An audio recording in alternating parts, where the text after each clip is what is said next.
कभी कभी अल्लाह कुछ लोगों को आपकी जिंदगी से इसलिए हटा देता है ताकि वो आपके दिल को उस चीज से बचा सके जो आपकी आंखें नहीं देख पाती।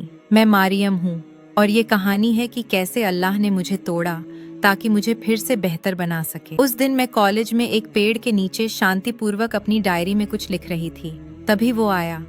अरे, तुम हमेशा यहाँ अकेली बैठती हो, क्या मैं बैठ सकता हूँ? ये पब्लिक कैंपस है, तुम बैठ सकते हो।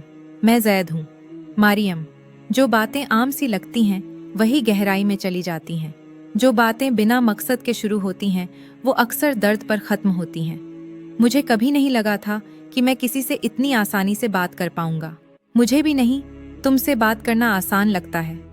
मैं जानती थी कि मुझे रुक जाना चाहिए, लेकिन मेरा दिल मेरी अक्ल से तेज चल रहा था। अगले दिन हम दोनों साथ में पढ़ रहे थे। तुम अलग हो मारियम, मुझे नहीं पता क्यों, लेकिन तुमसे सुकून मिलता है। मैं बस बेहतर बनने की कोशिश कर रही हूँ। मुझे ये बात बहुत पसंद है। धीरे धीरे वो मेरी जिंदगी का वो शख्स बन गया जिससे मैं रात में आखिरी बार और सुबह सबसे पहले बात करती थी। कुछ रातों को मैं सिर्फ उससे बात करने के लिए देर तक जागती रहती थी। धीरे धीरे वो मेरी आदत बन गया और यहीं से तकलीफ शुरू हुई। मैं तुम्हारे रिप्लाई का इतनी बेसब्री से इंतजार क्यों कर रही हूँ? क्या मैंने कुछ गलत कर दिया? नहीं, बस थोड़ा बिजी था। और बस फिर बातों का लहजा बदल गया। रिप्लाई धीरे धीरे कम होने लगे और मेरी मुस्कान भी। कुछ दिन बाद मैंने उसे कैफेटेरिया में एक और लड़की से बहुत करीबी से बात करते हुए देखा। मेरी आंखें यकीन नहीं कर पा रही थीं।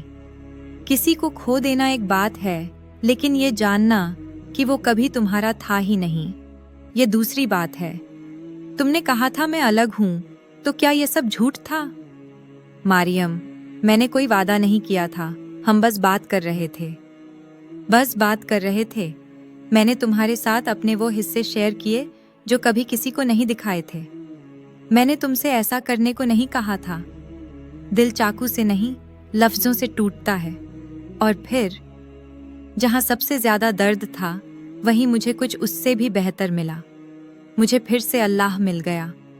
या अल्लाह, मुझे माफ कर दे कि मैं हराम रिश्ते में पड़ गई। अगले दिन मेरे दिल में अजीब सुकून था। मारियम, आज तुम कुछ हल्की लग रही हो। हाँ, मैंने उन लोगों को छोड़ दिया जो मेरी तकदीर में नहीं थे, और अब मैं जन्नत के पीछे भाग रही हूँ।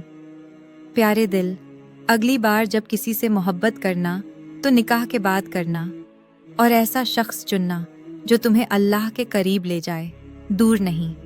अल्हम्दुलिल्लाह, कभी कभी सबसे बड़ा दिल का टूटना सबसे बड़ी रहमत होती है, क्योंकि वो तुम्हें उस तक वापस ले आता है जो कभी तुम्हें छोड़कर नहीं गया।